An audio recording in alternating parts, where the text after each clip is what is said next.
감사로 드리는 제사가 어떤 것인가를 생각해 보겠습니다.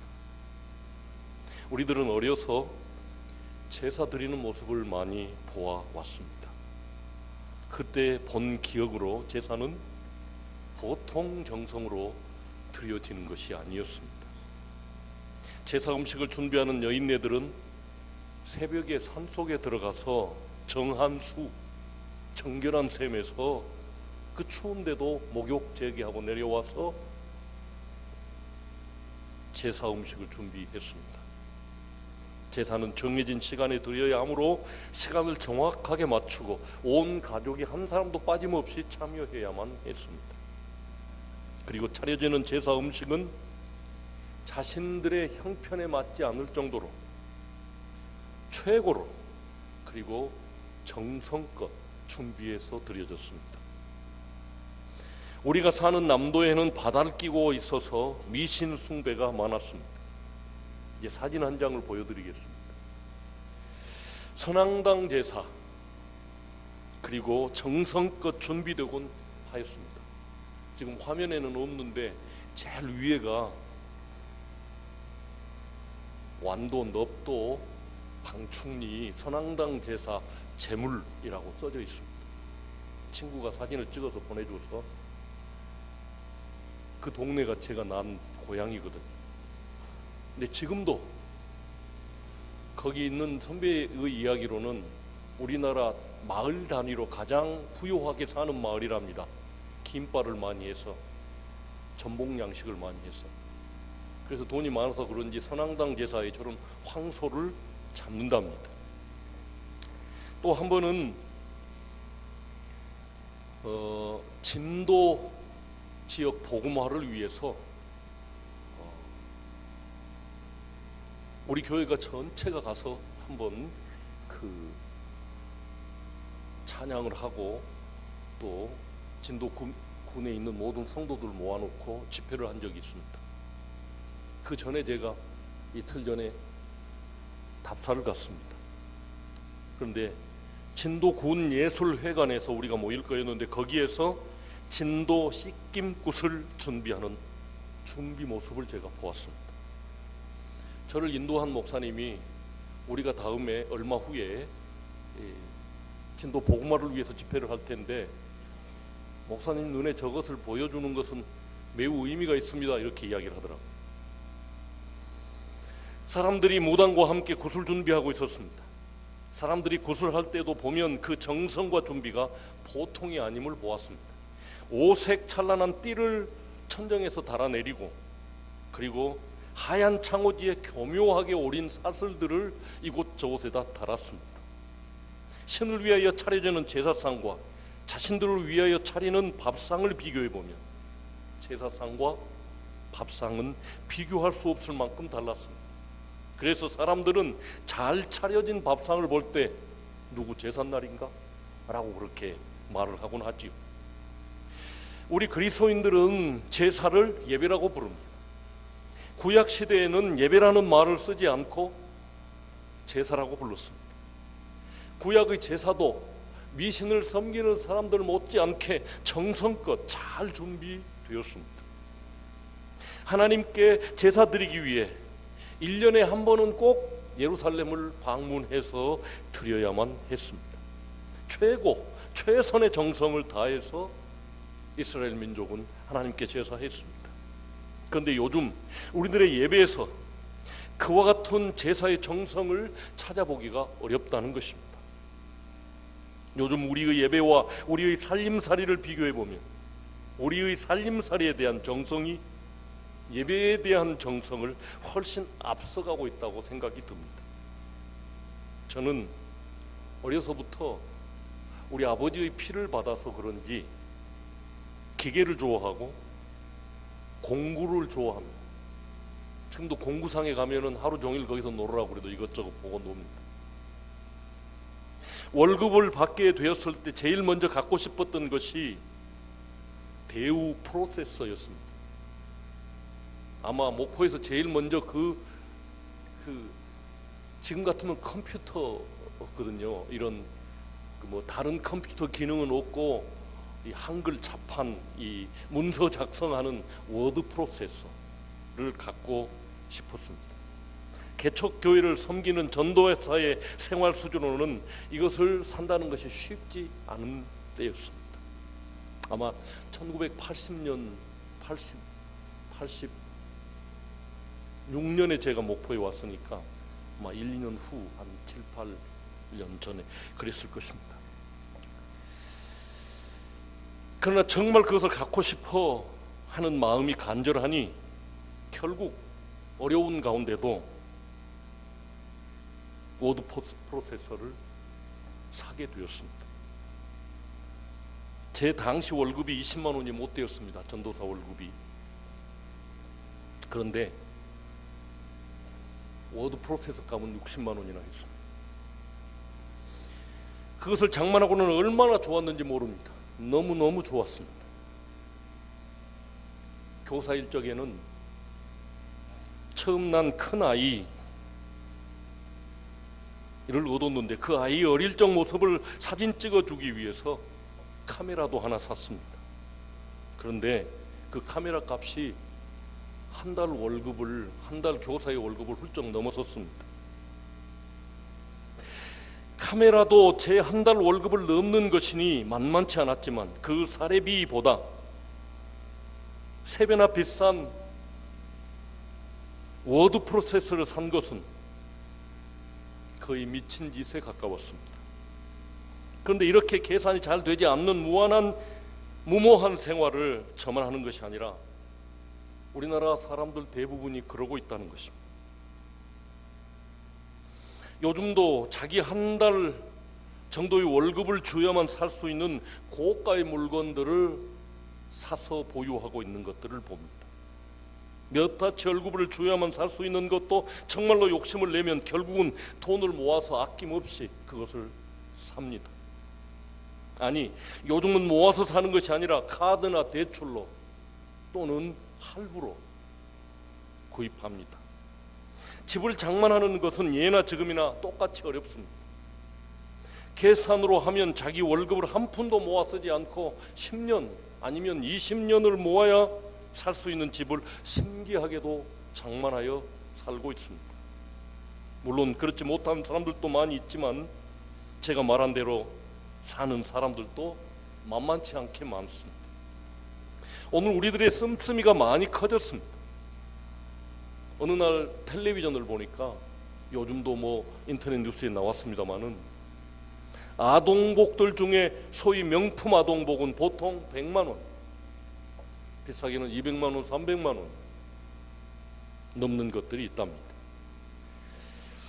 어린이 코트가 150만 원, 유모차가 200만 원을 넘는다는데 그런 옷과 유모차를 사는 사람들이 많이 있다는 것입니다. 아이들 돌잔치를 위해서 잘 상상이 안 가는 돈을 요즘 젊은이들은 당연하듯이 지출하고 있습니다. 젊은이들의 지출만 많아진 것이 아닙니다. 우리들도 마찬가지인 것 같습니다. 요즘 조금 부자라는 사람들이 타는 차는 억대를 넘습니다. 그러나 1억 원짜리 차는 정말 고급 차에도 끼지 못할 정도입니다. BMW 차가 굴러다니는 걸 보면 저게 거의 다 억대가 넘던데 이 지역에 그렇게 많은 외제차들이 굴러다니는 것은 참 신기하다라고 하는 생각을 늘 갖습니다. 젊은이들이 구입하는 차들로 보면 아주 검소한 젊은이들만 1,000만 원 정도의 차를 사고 보통은 그 이상의 차들을 삽니다. 어쨌든 우리의 씀씀이는 옛날과 비교해 비교도 되지 않게 많이 늘었고 높아졌습니다. 물론 모든 사람들이 다 그렇게 사는 것은 아닙니다. 검소하고 규모 있게 사는 사람들도 얼마든지 많습니다. 그래도 자기를 위한 씀씀이가 옛날보다 높아지고 많아졌다는 것은 대개 이견이 없으리라고 생각이 되어집니다. 그런데 오늘 제가 여러분들에게 말씀드리고 싶은 것은 우리가 하나님을 위해 쓰는 예배 비용, 다시 말해서 제사 비용은 그 수준을 전혀 따라가지 못하고 있다는 데 문제가 있습니다. 자신을 위한 씀씀이는 억대 자가용을 타는 수준으로 높아졌어도 하나님을 위한 씀씀이는 여전히 옛날 수준에서 별로 크게 높아지지 못했다는 것입니다. 쉽게 말해서 제사상과 밥상을 비교하면 우리의 밥상 수준이 하나님께 드리는 제사상 수준을 크게 넘어서고 있다는 말씀이죠. 그런데 미신을 섬기는 사람들은 우리와 다릅니다. 저들은 지금도 자기 밥상보다 자기들이 섬기는 신을 위해 차리는 제사상 비용이 밥상 비용보다 훨씬 높고 큽니다. 산상보온 팔복 중에 의에 줄이고 목마른 자는 복이 있나니 라고 말씀하고 있습니다. 우리들의 제사상 가격이 우리의 밥상을 따라가지 못하는 이유는 하나님과 하나님의 의에 대한 욕심이 없거나 적기 때문일 것입니다. 우리는 우리의 이익과 욕심에는 줄이고 목말라 하는 삶을 살지만 하나님의 나라와 의에는 별로 큰 욕심이 없이 살아가고 있습니다. 나라를 망치는 악법이 생긴다 해도 별로 관심이 없습니다. 어제도 카톡을 받았습니다. 반동성애 연대라든지 이 악법을 저지하려고 하는 수많은 사람들이 23일 날 국회의사당 앞에서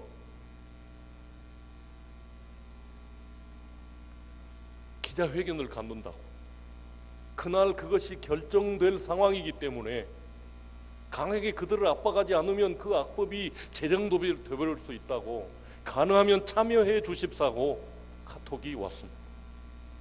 저는 정말 하나님의 나라와 의에 줄이고 목마른 삶을 살고 싶습니다. 이 10만 원 월급을 받으면서도 60만 원짜리 하나님의 의를 욕심내어 살고 살 수 있었으면 좋겠습니다. 20만 원 월급을 받으면서 하나님이 기뻐하신 일이 욕심나서 100만 원짜리 하나님의 일을 저지르면서 살았으면 좋겠습니다. 50평짜리 아파트가 아니라 하나님 나라의 일이 욕심나서 안 먹고 안 입고 안 쓰고 돈을 모아 결국 그 하나님의 일을 해내고 싶습니다.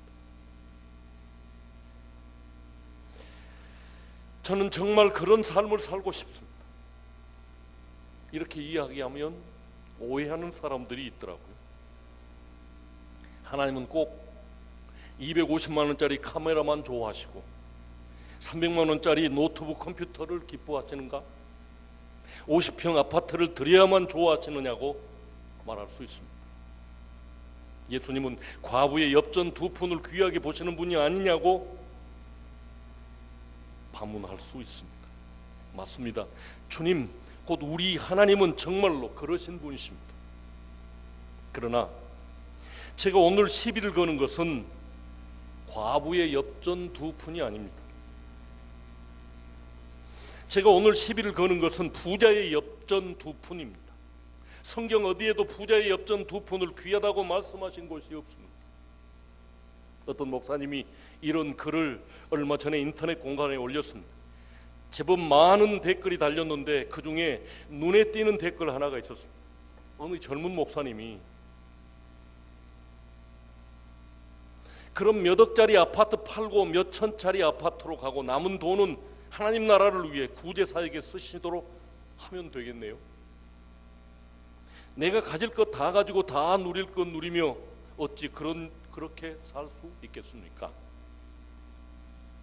저는 그 목사님의 그 댓글에 동의하지 않았습니다.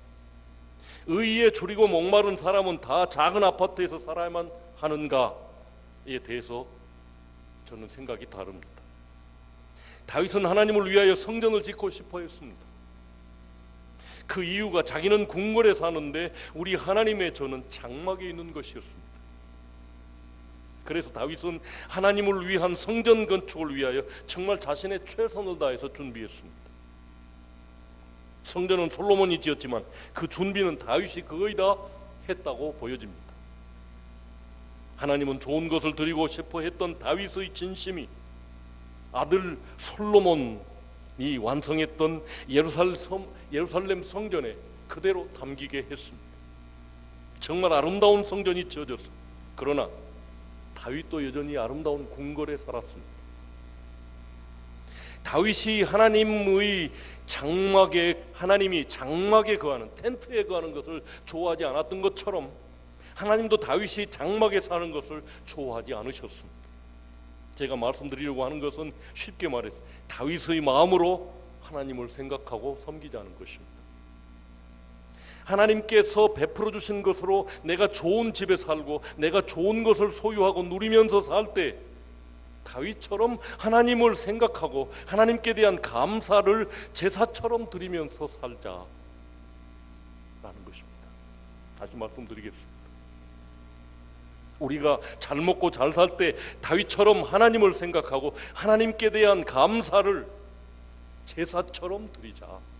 그래서 오늘 제목이 감사로 드리는 제사라고 했습니다.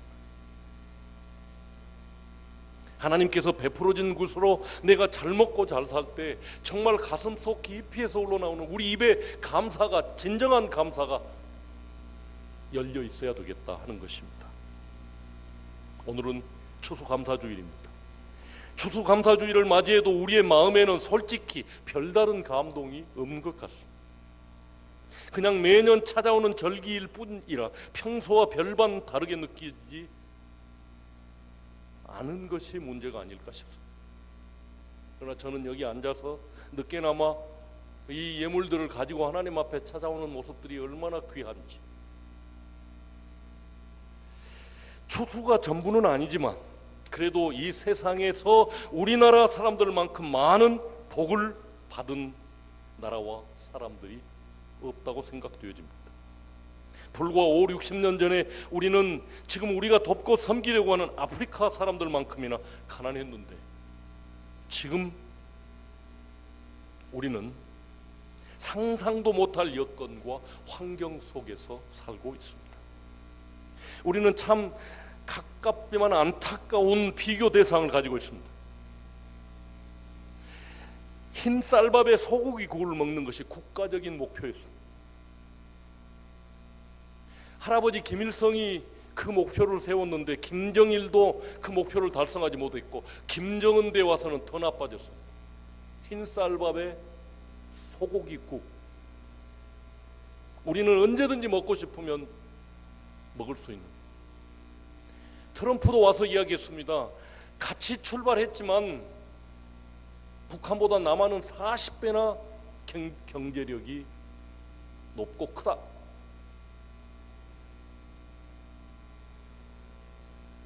그렇지만 우리의 삶은 어떻습니까?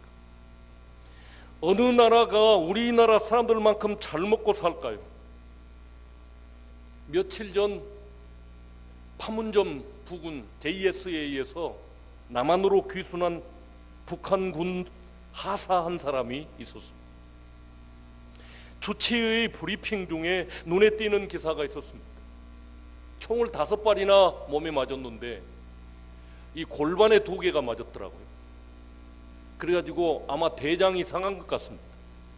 대장을 몇십 센치 잘라내고 이렇게 봉합을 했다고 하는데 쇼크 상태에서 수술했기 때문에 잘 낫지가 않는다고, 한 열흘 지나봐야 살지 못 살지 결정이 된다고 말했습니다. 그러면서 그 말 중에 우리 남한 사람들은 전혀 가지고 있는 기생충을 많이 가지고 있다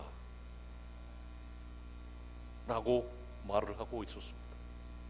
못 먹고 못 입고 거기다가 기생충들에게 먹히는 가난을 탈출하여 잘 살아보려고 남쪽으로 내려오는 북한을 탈출한 동포들이 얼마나 많습니까?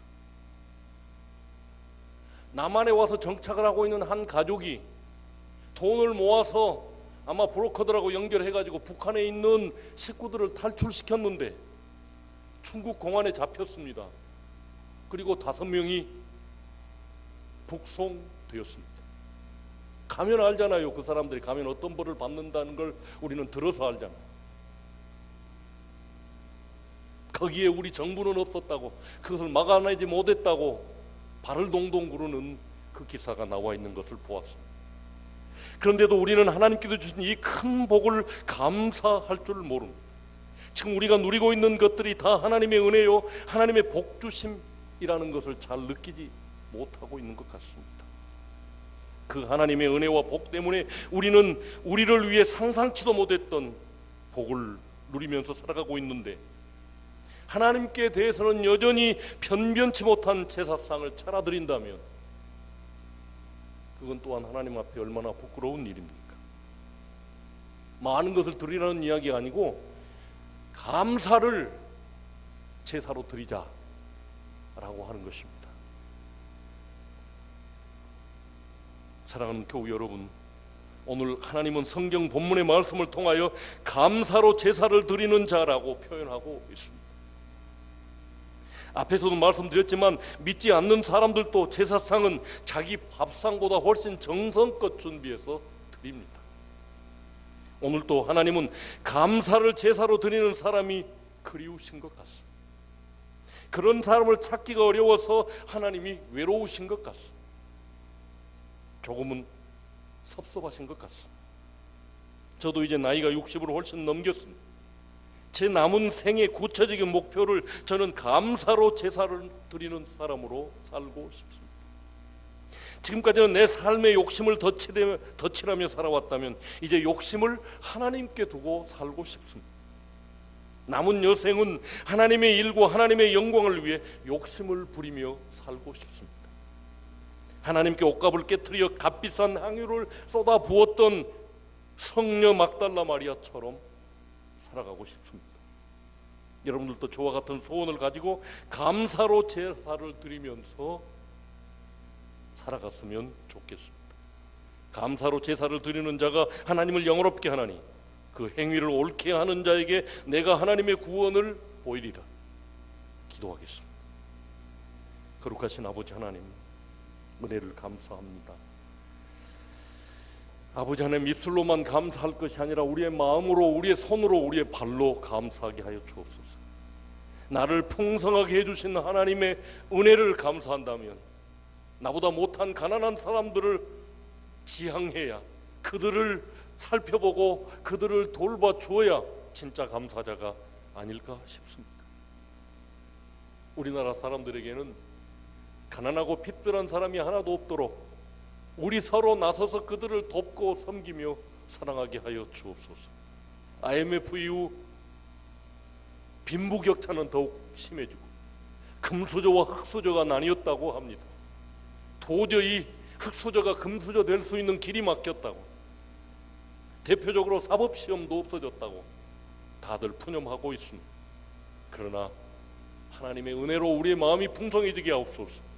하나님이 주신 것으로 넉넉해지게 하옵소서. 이를 위해서 서로 나누는 그런 우리 청중인들이 되게 하여 주옵소서. 예수님 이름으로 축복하고 기도하옵나이다. 말씀 생각하면서 591장 찬양